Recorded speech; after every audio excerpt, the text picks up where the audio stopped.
সলাৎ করব কি আল্লাহ না রাসূলের পদ্ধতিতে?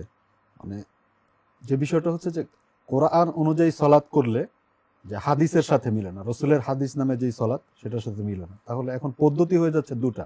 তাহলে আল্লাহর পদ্ধতিতে কি রসুল সলাৎ করেছেন, না রসুল আলাদা কোনো পদ্ধতি দিয়ে সলাৎ করেছেন যেটা কোরআনের সাথে মিলছে না? মানে প্রশ্নটা হচ্ছে সলাৎ কার পদ্ধতিতে করব, আল্লাহর না রসুলের?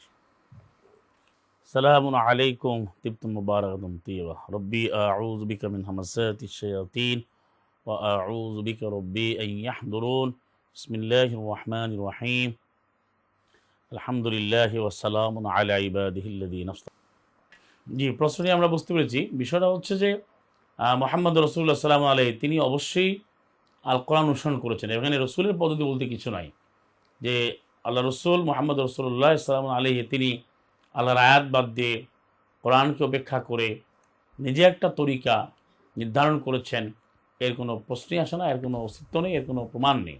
যেটা আমাদের সমাজে বলা হয় সুন্নাত তরিকা, বা কেউ এটা বলে থাকেন যে নবী দেখিয়ে গেলেন সল্লু কামা রাআইতুমুনি উসাল্লি, তোমার সাল্লাহ করো আমাকে যেভাবে দেখো, এই ধরনের বক্তব্য কোরআন ভিত্তিক নয়। কারণ আল কোরআন হাকিমে সলাতের পদ্ধতি সম্পূর্ণ আল্লাহ শিক্ষা দিয়েছেন।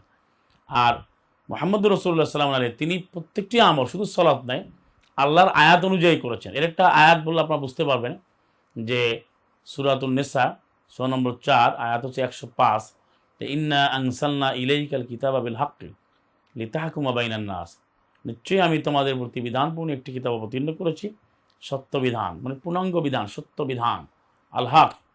কেন? লিতাহকুমা বাইনান নাস, তোমরা মানুষের মাঝে এই বিধানগুলো, এই কোরআন দিয়ে তোমরা রাসূল তুমি বিচার ফয়সালা করবে।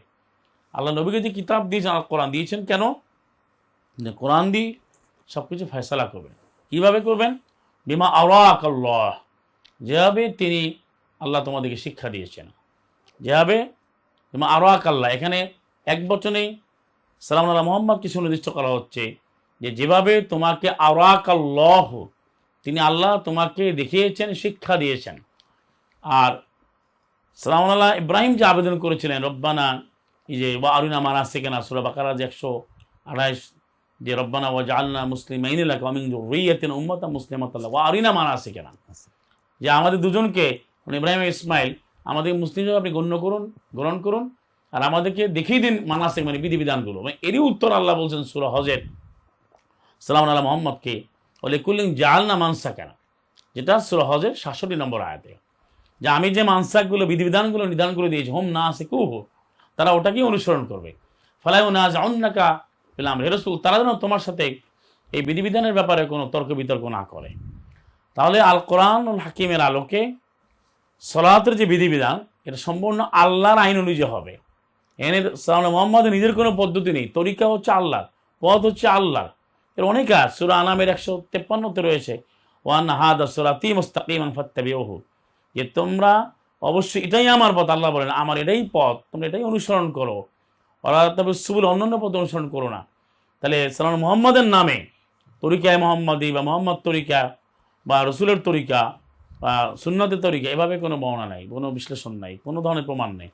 মানে সরাসরি সিরাত হচ্ছে আল্লাহর পদ্ধতি, আল্লাহই আদেশ করেছেন, পদ্ধতি আল্লাহ দিয়েছেন, এবং নবীকে বলেছেন আমি যে বিধিবিধান পদ্ধতি দিয়েছি তোমরা এটা অনুসরণ করো, তোমরা কখনো ইনি হে রাসূল তর্ক যেন তোমার সাথে কেউ না করে। তাহলে আল্লাহর শেখানো পদ্ধতিতে সালামুন আলা মুহাম্মদ তিনি সালাত করেছেন এবং অন্যান্য অনুশাসনগুলো মেনেছেন।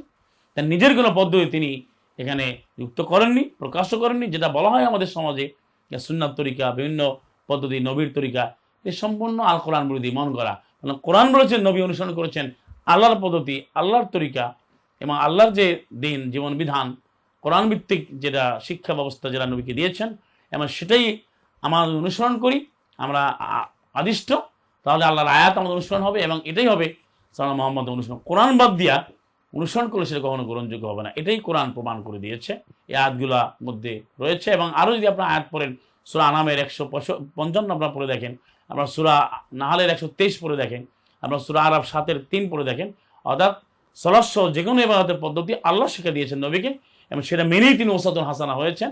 সূরা আহজাবের 21, কখনো তিনি নিজে কোনো পদ্ধতি তিনি প্রডিউস করেননি, তিনি সৃষ্টি করেননি, তিনি আল্লাহর যে পদ্ধতি সেটাই গ্রহণ করেছেন। আমার মনে হয় বিষয়টা পরিষ্কার হয়েছে, আপনারা বুঝতে পেরেছেন। আপনাদের অনেক অনেক মারহাবা। আসসালামু আলাইকুম, তিবতুম মুবারাকাতান তাইয়্যিবা।